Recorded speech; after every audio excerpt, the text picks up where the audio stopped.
Okay, pindutin nyo yung system scan. Ayan.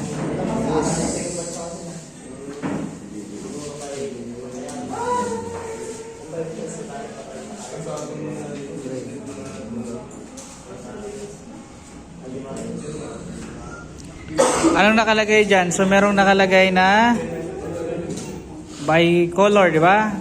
Pag naka-green, ibig sabihin normal. Pag naka-red, ibig sabihin abnormal. Scan. Ayan, blue, ibig sabihin scan. Ayan. So, dahil may naka-red, ibig sabihin meron niyang abnormality. Di ba? Sige, pindutin nyo yung PCM. Try natin pindutin yung PCM. Ayun o, PCM mo. Ito. Pindutin mo. Pasukin mo. Enter. Kamu naman pindot para makapindot ng kampangan. Tapusin mo muna. Kasi para maano mo yung ano. Okay, sige. Red fault data. Sige. Sige. Oh. Retrieve lang. So no DTC, di ba? Kasi kung may DTC yan dyan, ibig sabihin meron siyang lalabas dyan na DTC.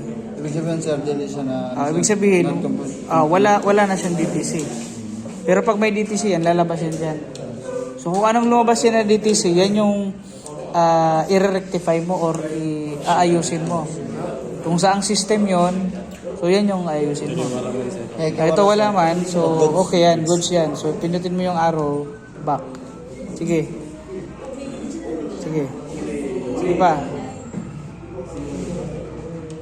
So naka-green siya, ibig sabihin normal. Pero kapag naka-red yan dyan, ibig sabihin abnormal. Tapos may nakalagay dyan kung ilang DTC yung... Okay. Sige, pindutin nyo pa yung ibang ano. Kamu naman. Oh, bisan din landa. Sige, enter.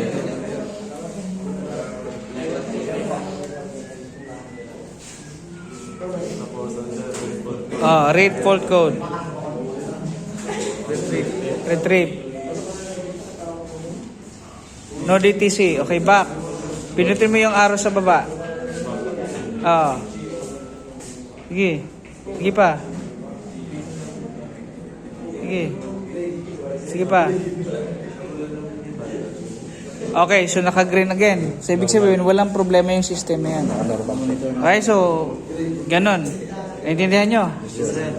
Okay, so pwede nyo na siyang i-back. I-back. Sige. Pero still, meron pa rin siyang abnormality. Ibig sabihin, pwede siyang, hindi pa siya as in cure yung problem.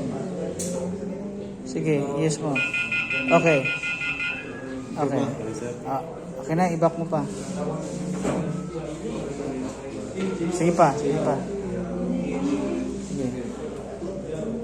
Okay.